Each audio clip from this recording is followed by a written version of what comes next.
Bonsoir à vous tous et bienvenue à notre réunion du dimanche soir. Bienvenue à cet enseignement biblique qui va clore notre jour du Seigneur. Cette journée du dimanche consacrée à Dieu, à sa maison et à son peuple.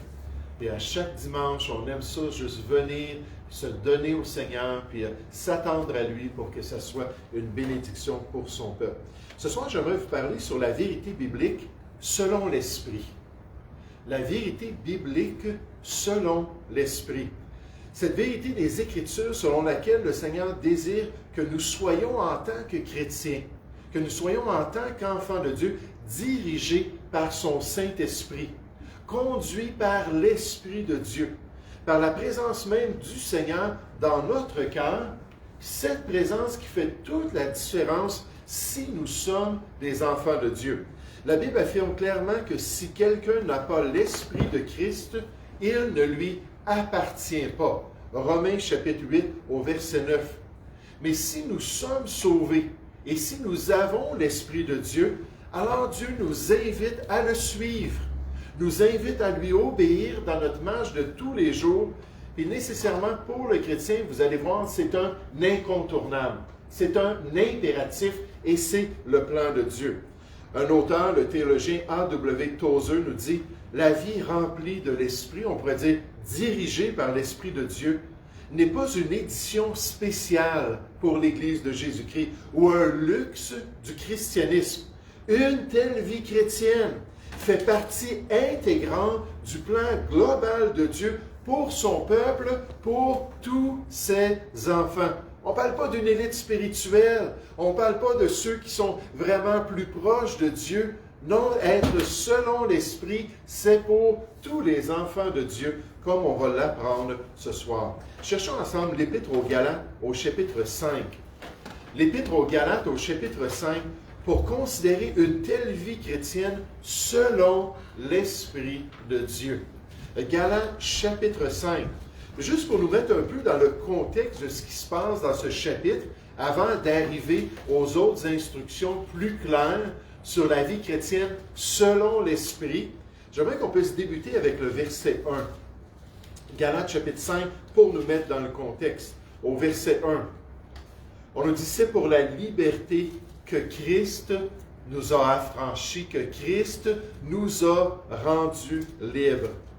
Demeurez donc fermes. Et ne vous laissez pas mettre de nouveau sous le joug de la servitude. » L'Épître aux Galates, on le sait bien, c'est l'idée du judaïsme qui a été poussée par les judaïsants. Des gens juifs qui se disaient chrétiens, qui se disaient des croyants et qui voulaient mettre l'Église de Jésus-Christ sous le joug de la loi, le joug de la loi de l'Ancien Testament, la loi de Moïse. Verset 2. « Voici moi, Paul. Je vous dis que si vous vous faites circoncire comme rituel d'initiation à la Torah juive, comme l'adhésion personnelle aux règles de l'Ancien Testament, si vous vous faites circoncire, Christ ne vous servira à rien. » En d'autres mots, ce n'est pas selon l'Esprit qu'on va suivre ce rituel-là. Verset 3. « Et j'affirme encore une fois à tout homme qui se fait circoncire qu'il est tenu de pratiquer la loi tout entière. » Donc, si vous voulez vous confier dans la loi de l'Ancien Testament, si vous voulez suivre les commandements de Dieu pour être acceptable et accepté de Dieu, on nous dit, mais il faut suivre toute la loi, sans manquer aucunement à aucun des commandements. Paul dit dans Galates chapitre 3 au verset 10, il dit, « Maudit est quiconque n'observe pas tout ce qui est écrit dans le livre de la loi et ne le met pas en pratique. » Ça prend une note de 100% pour pouvoir rentrer dans le royaume de Dieu par nos propres bonnes œuvres, par notre obéissance aux commandements de Dieu, sans jamais faillir dans aucun des commandements. Jacques 2,10, on nous dit qu'on brise seulement un commandement. On est coupable de tous les commandements parce qu'on viole la justice même de Dieu et on est condamné devant le Seigneur. Regardez le verset 4, comme c'est tragique. « Vous êtes séparés de Christ, vous qui cherchez la justification ou le salut, on pourrait dire, dans la loi. Vous êtes déchus de la grâce. Ce n'est pas l'esprit de grâce qui vous guide vers une telle pratique et une telle croyance. » verset 5. Pour nous, ceux qui ont compris le plan de Dieu et ceux qui ont suivi l'Évangile de Dieu, c'est de la foi que nous attendons par l'Esprit, l'espérance de la justice, donc selon l'Esprit. Car en Jésus-Christ, ni la circoncision, ni l'incirconcision n'ont de valeur, mais seulement la foi qui est agissante par l'amour. Puis quand on a la vraie foi, on va avoir aussi les œuvres d'amour qui vont suivre cette foi-là. Verset 7. Vous courriez bien. Qui vous a arrêté pour vous empêcher d'obéir à la vérité? Cette influence ne vient pas de celui qui vous appelle. Un peu de levain fait lever toute la pâte dans l'œuvre de Dieu. J'ai cette confiance en vous dans le Seigneur, que vous ne penserez pas autrement maintenant que le miroir de la parole, le miroir de la vérité, le miroir de l'Esprit de Dieu vous confronte avec votre erreur spirituelle, que vous ne penserez pas autrement, vous allez écouter l'Esprit, vous allez marcher selon l'Esprit pour accomplir sa volonté, mais celui qui vous trouble, quel qu'il soit, en portera la peine. Pour moi, frère, si je prêche encore la circoncision, pourquoi suis-je encore persécuté? Le scandale de la croix est donc aboli. Puisse-t-il être retranché ceux qui mettent le trouble parmi vous? Frères, vous avez été appelés à la liberté. Seulement ne faites pas de cette liberté un prétexte de vivre selon la chair, comme on va le voir, plutôt de vivre selon l'Esprit. Mais rendez-vous par amour serviteurs les uns des autres, car toute la loi est accomplie dans une seule parole, celle-ci: tu aimeras ton prochain comme toi-même. Mais si vous vous mordez et vous dévorez les uns les autres, prenez garde que vous ne soyez détruits les uns par les autres. Je dis donc, voici le point central, marchez selon l'Esprit, et vous n'accomplirez pas les désirs de la chair. Car la chair a des désirs contraires à ceux de l'Esprit, et l'Esprit en a de contraires à ceux de la chair. Ils sont opposés entre eux. On va regarder ça en détail afin que vous ne fassiez point ce que vous voudriez. Si vous êtes conduits par l'Esprit, si vous marchez selon l'Esprit, vous n'êtes point sous la loi. Or, les œuvres de la chair sont évidentes.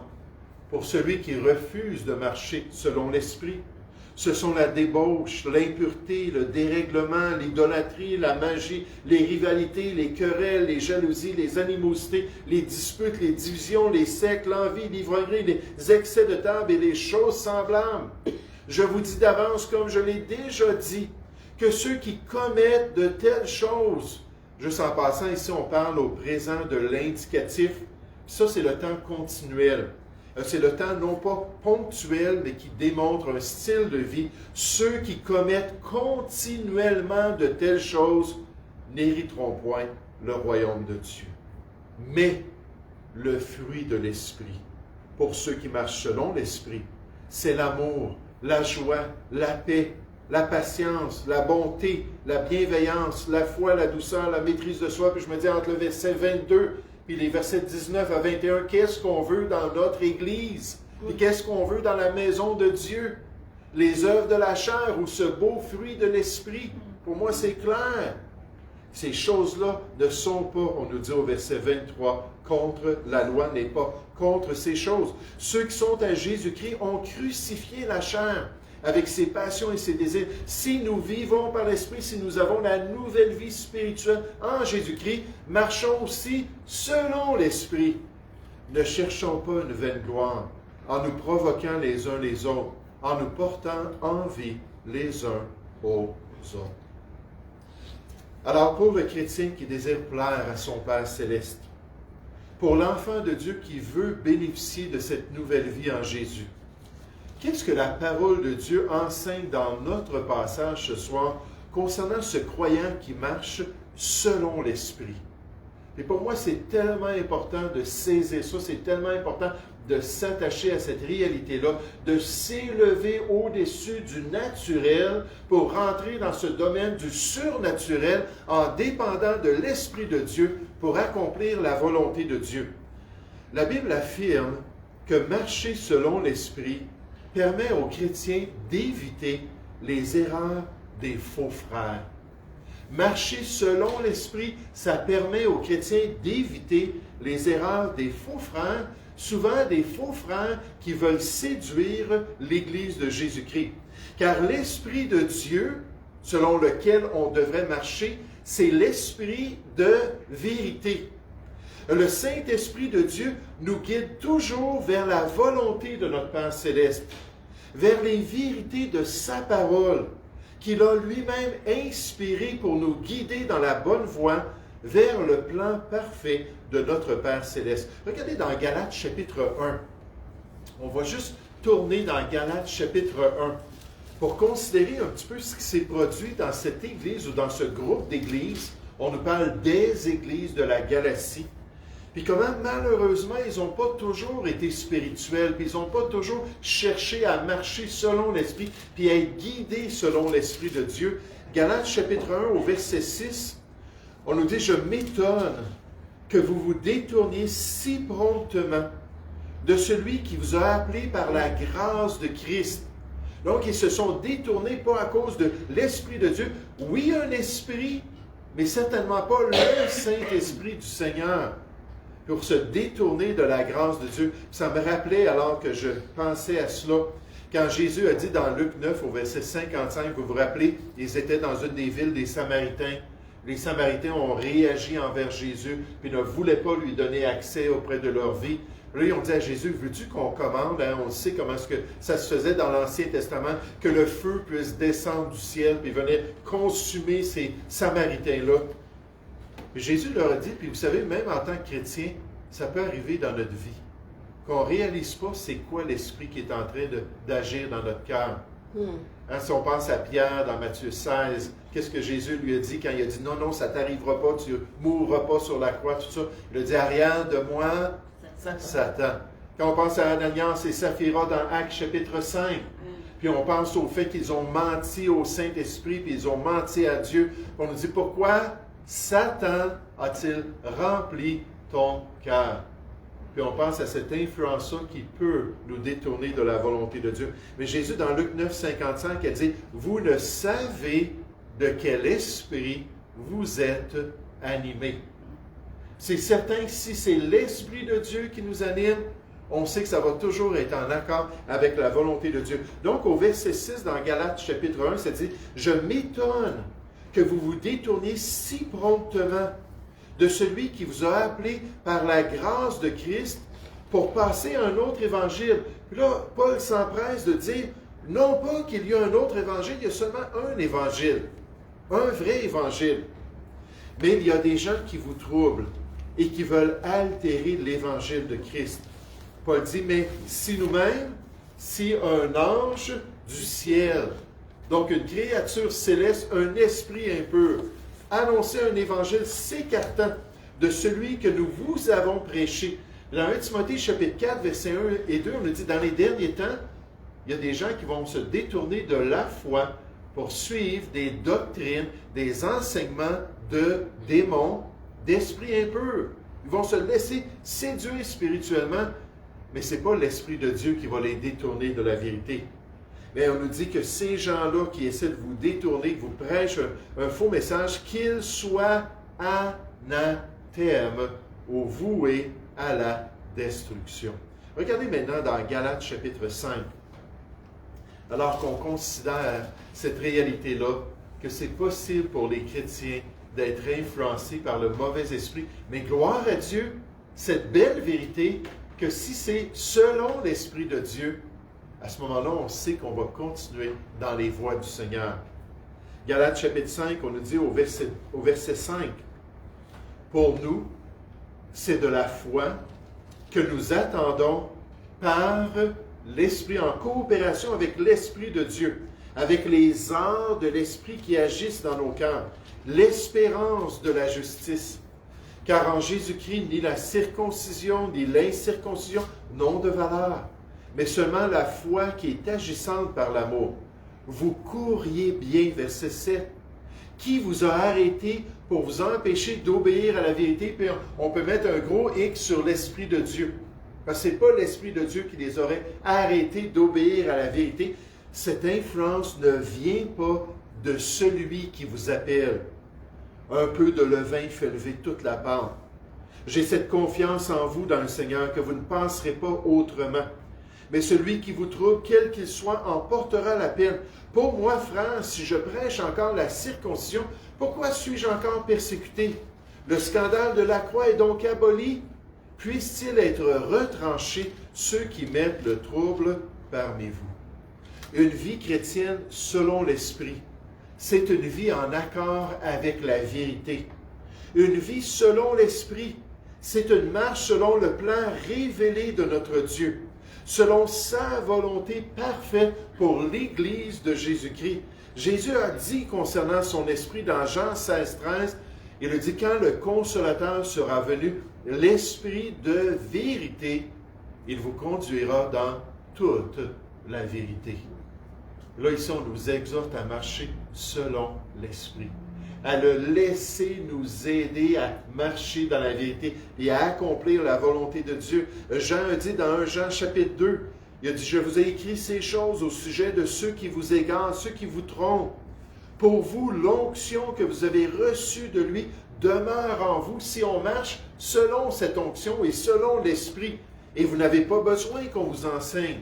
Mais comme son onction vous enseigne toutes choses et qu'elle est véritable, il est impossible que Dieu mente, la Bible nous dit. C'est totalement impossible. Et qu'elle est véritable et qu'elle n'est point un mensonge, demeurez en lui selon les enseignements qu'elle vous a donnés. Demeurer en lui, c'est le temps présent, le temps continuel. Continuellement marcher et demeurer dans la vérité de Dieu pour accomplir le plan de Dieu. Si le chrétien marche selon l'Esprit, il va demeurer dans la vérité de Dieu. De même, ce soir, alors qu'on regarde ce beau passage, on s'aperçoit que si le chrétien agit selon l'Esprit, il n'agira pas selon sa chair. Il n'agira pas selon le vieil homme, selon sa nature corrompue. Il ne suivra pas sa décadence personnelle, son cœur méchant et tortueux, mais bien au contraire, il va suivre le plan de Dieu pour sa vie. Un auteur dit, je vous conseille et je vous exhorte, frères et sœurs, de marcher selon l'Esprit, c'est-à-dire selon la direction et l'orientation, selon l'influence et le mouvement du Saint-Esprit qui vous parle par sa parole. Et alors vous n'accomplirez jamais dans les voies de la vérité les convoitises de la chair. C'est-à-dire que vous n'accomplirez jamais et ne mettrez jamais en action complète, surtout avec délibération et consentement, les tendances iniques et désordonnées de votre nature corrompue. Le pasteur William Burkett. Et c'est exactement ce qu'on nous présente ici, si on marche selon l'Esprit. On va rester dans la vérité de Dieu et on va marcher selon le plan de Dieu. Regardez Galates chapitre 5 au verset 13. Galates chapitre 5 au verset 13. Frères, vous avez été appelés à la liberté. Seulement ne faites pas de cette liberté un prétexte de vivre selon la chair. Ce n'est pas le plan de Dieu. Mais rendez-vous par amour, serviteurs les uns des autres. Le plus grand parmi vous, Matthieu 23, verset 11, sera votre serviteur. Quand les apôtres voulaient être les premiers puis les seconds dans le royaume, Jésus a dit, ah oui, mais les derniers seront les premiers un jour, alors devenez le serviteur des autres. Soyez là pour être une bénédiction pour les autres. Verset 14, car toute la loi est accomplie dans une seule parole au niveau horizontal, au niveau de l'être humain, celle-ci, tu aimeras ton prochain comme toi-même. Mais si vous vous mordez et vous dévorez les uns les autres, prenez garde que vous ne soyez détruits les uns par les autres. C'est le potentiel. Verset 16. Je dis donc, marchez selon l'Esprit et, là, la conjonction est claire, le lien est clair. Vous n'accomplirez pas les désirs de la chair, car la chair a des désirs contraires à ceux de l'Esprit, et l'Esprit en a de contraires à ceux de la chair. Notre vieille nature, notre nouvelle nature sont opposés entre eux, on nous dit. Cette expression-là, ils sont opposés entre eux, c'est un terme militaire.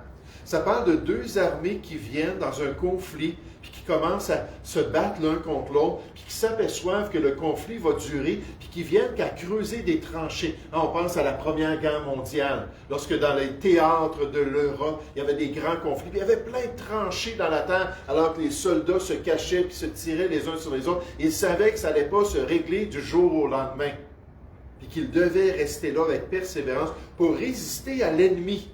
Là, on nous met ça dans le contexte spirituel. Il y a cette guerre-là dans notre âme. Il y a cette guerre-là dans notre cœur. Entre la vieille nature et la nouvelle nature. Puis les deux essaient d'avoir le contrôle de notre cœur. Essaient de nous diriger. On va voir les affections que ces deux influences-là veulent avoir sur notre cœur pour nous diriger dans notre vie. Proverbe 4, au verset 23, on nous dit « Garde ton cœur plus que toute autre chose, car de lui viennent les sources de la vie. » Les manifestations dans ta vie, tes paroles, tes actions, tes attitudes, tes sentiments, tes passions, tout cela, ça vient du cœur. Puis là, on a ces deux influences-là. On nous dit, ils sont opposés entre eux, afin que vous ne fassiez point ce que vous voulez. Afin que soit vous allez résister à la chair, ou soit vous allez résister à l'esprit. Puis là, Paul est en train de dire, choisissez le bon camp. Allez dans le bon tranché.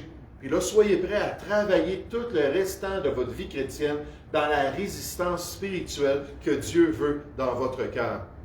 Le pasteur Charles Spurgeon nous rappelle que chaque homme, chaque chrétien, on va dire chaque chrétienne, ont deux personnes ou deux hommes en lui.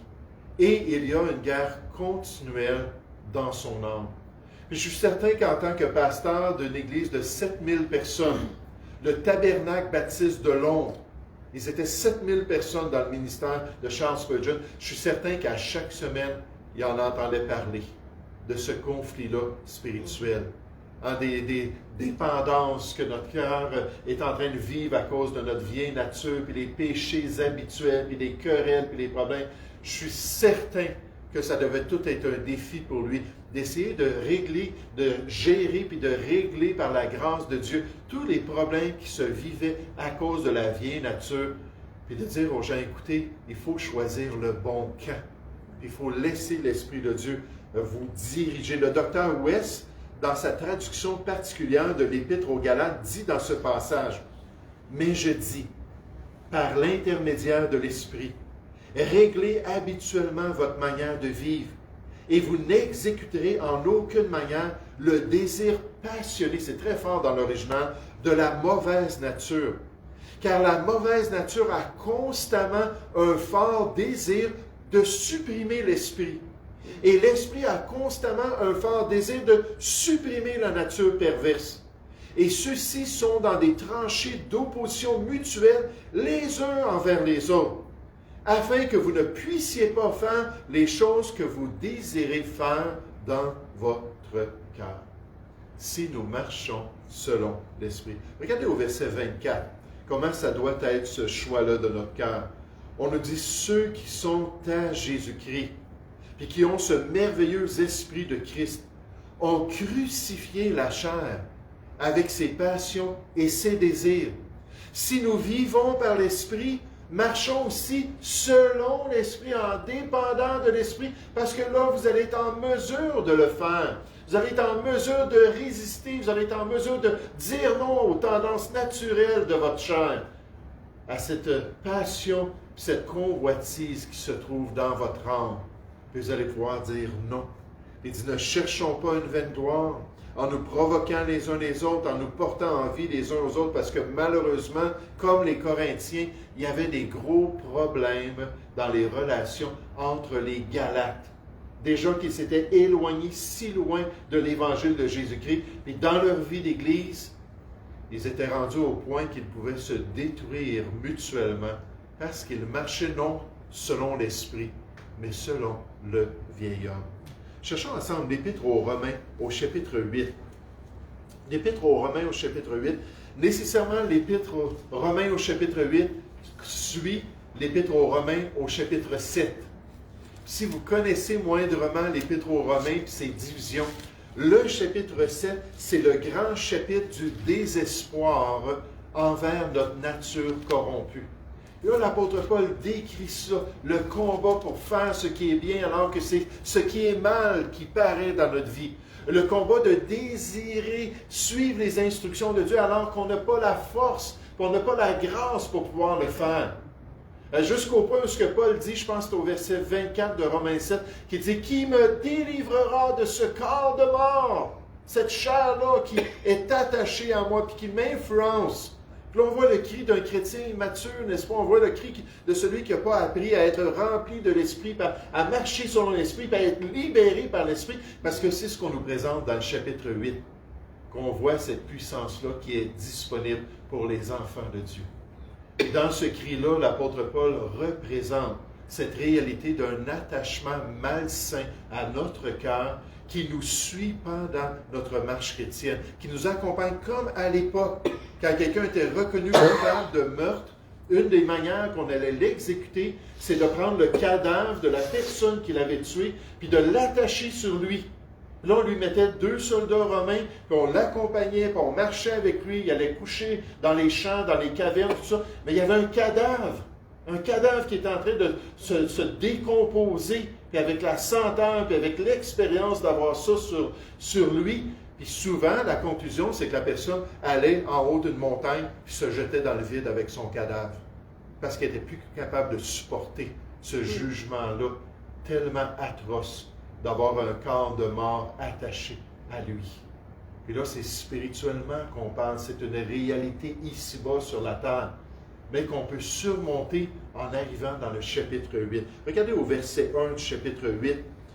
On nous dit, il n'y a donc maintenant aucune condamnation pour ceux qui sont en Jésus-Christ. Certains manuscrits nous disent, et qui marchent selon l'Esprit. Mais ce n'est pas tous les manuscrits, c'est pour ça que la plupart des versions ne l'ont pas. En effet, la loi de l'Esprit de vie en Jésus-Christ m'a affranchi ou libéré. Qui me délivrera de ce corps de mort? L'Esprit de Dieu, alors qu'on dépend de lui. De la loi du péché, de la mort. Car chose impossible à la loi, la lettre morte en elle-même, les instructions et les exigences de Dieu, parce que la chair la rendait sans force. Dieu a condamné le péché dans la chair en envoyant à cause du péché son propre Fils dans une chair semblable à celle du péché, et cela afin que, et mon pasteur nous disait toujours cela, quand on arrive dans la Bible, ça dit « afin que », là on a un bel objectif, on nous présente une belle réalité, afin que la justice de la loi que ma chair ne pouvait pas accomplir, fût accomplie en nous, qui marchons non selon la chair, mais qui marchons selon l'Esprit, en dépendant de l'Esprit de Dieu. Ceux en effet qui vivent selon la chair, qui s'affectionnent aux choses de la chair, donc ils ont laissé la vieille nature prendre le contrôle de leur cœur avec ses passions, puis ses désirs, puis son raisonnement. Ils vont s'affectionner aux choses de la chair, tandis que ceux qui vivent selon l'Esprit s'affectionnent aux choses de l'Esprit. Pourquoi est-ce qu'il y a des chrétiens qui sont passionnés pour Dieu? Pourquoi est-ce qu'il y a des chrétiens qui sont passionnés pour le monde? Pourquoi est-ce qu'il y a des chrétiens qui aiment ça venir à l'Église, puis se réjouissent avec les autres de leur salut, puis de leur capacité de servir Dieu? Puis pourquoi il y a des gens qui viennent, puis ont juste hâte de quitter, puis aller dans le monde comme si Dieu n'existait pas? Être là le dimanche, puis le restant de la semaine, vivre comme le diable, comme la vieille expression. Pourquoi? Parce qu'il y a quelqu'un qui contrôle leur cœur, puis quand ce n'est pas l'Esprit de Dieu, c'est dramatique. Verset 6. Et l'affection de la chair, c'est la mort. On nous dit au verset 13, on n'ira pas le voir, que si quelqu'un continuellement vit selon la chair, c'est le jugement de la mort qui s'en vient dans sa vie. Ultimement, Dieu va être obligé de le frapper de mort. Et l'affection de la chair, c'est la mort. Tandis que l'affection de l'Esprit, c'est la vie et la paix. Wow! Extraordinaire vivre selon l'Esprit de Dieu. Quelle joie, quelle félicité ici-bas de pouvoir expérimenter le soutien et la grâce de l'Esprit de Dieu. Car l'affection de la chair est inimitié contre Dieu. On parle de termes militaires. Elle est en guerre. Elle s'élève comme un soldat contre Dieu. Parce qu'elle ne se soumet pas à la loi de Dieu et qu'elle ne le peut même pas par la chair. Or, ceux qui vivent selon la chair ne sauraient plaire à Dieu. Pour vous, vous ne vivez pas selon la chair, mais c'est sous-entendu, vous vivez selon l'Esprit. Si du moins l'Esprit de Dieu habite en vous, si quelqu'un n'a pas l'Esprit de Christ, il ne lui appartient pas. S'il n'y a pas eu ce changement dans notre cœur, s'il n'y a pas eu la présence d'une nouvelle vie, une nouvelle naissance, et l'expérience de la présence de l'Esprit, comme Jean 3 nous le dit, comme un vent spirituel. Hein, Jésus a dit, tu vois le vent par la manifestation du vent, sinon tu ne le verrais pas. Et de la même manière, celui qui est né de l'Esprit, bien, on va voir la manifestation de l'Esprit dans sa vie. Si nous marchons selon l'Esprit, nous allons demeurer dans la vérité de Dieu. Si nous continuons à laisser l'Esprit de Dieu nous guider, nous serons de plus en plus victorieux sur les tendances de notre vieille nature. On va progresser spirituellement, on va être de plus en plus libre. On va connaître de plus en plus la vérité de Dieu, puis on va être de plus en plus affranchi. Mais dernièrement, ce soir, si on marche selon l'Esprit, on va porter un beau fruit pour la gloire de Dieu. Oh, tellement un beau fruit. Une belle manifestation dans notre quotidien de la présence de l'Esprit Saint en nous. Des arts de l'Esprit, de la garantie de l'Esprit qui agissent dans notre vie, qui nous permettent d'agir comme de vrais disciples du Seigneur Jésus pour la gloire de son Père Céleste dans Jean chapitre 15, en parlant de la vigne, en parlant du fruit, plus de fruits, beaucoup de fruits. Dans Jean 15, 8, Jésus dit, « Et si vous portez beaucoup de fruits, c'est ainsi que mon Père sera glorifié et que vous serez mes disciples. » Alors qu'on dépend de l'Esprit de Dieu, grâce à sa présence dans notre vie. Regardez en terminant, Galates, non pas Galites. Pourtant j'ai soupé ce soir, je ne cherche pas des galettes. Galates, chapitre 5, à partir du verset 18. On nous dit, si vous êtes conduits par l'Esprit, vous n'êtes point sous la loi. Or, les œuvres de la chair sont évidentes, on va les considérer à nouveau. Ce sont la débauche, on parlait du vieil homme, la vieille nature corrompue, on la décrit dans sa manifestation. Ce sont la débauche, l'impureté, le dérèglement, l'idolâtrie, la magie, les rivalités, les querelles, les jalousies, les animosités, les disputes, les divisions, les sectes, l'envie, l'ivrognerie, les excès de table et les choses semblables. Je vous dis d'avance, comme je l'ai déjà dit, que ceux qui commettent de telles choses n'hériteront point le royaume de Dieu. Si c'est leur style de vie, si c'est la manière normale qu'ils vivent, comme s'ils étaient juste un homme naturel. L'homme naturel, dans 1 Corinthiens 2, on nous dit qu'il n'accepte pas les choses de l'Esprit de Dieu. Elles sont une folie pour lui. Il ne veut pas vivre comme un vrai chrétien selon les instructions de la parole de Dieu.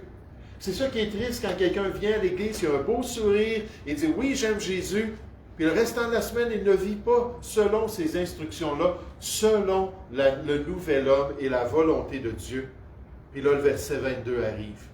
Mais le fruit de l'Esprit, sa manifestation pour celui qui est vraiment sauvé, c'est l'amour, la joie, la paix, la patience, la bonté, la bienveillance, la foi, la douceur, la maîtrise de soi.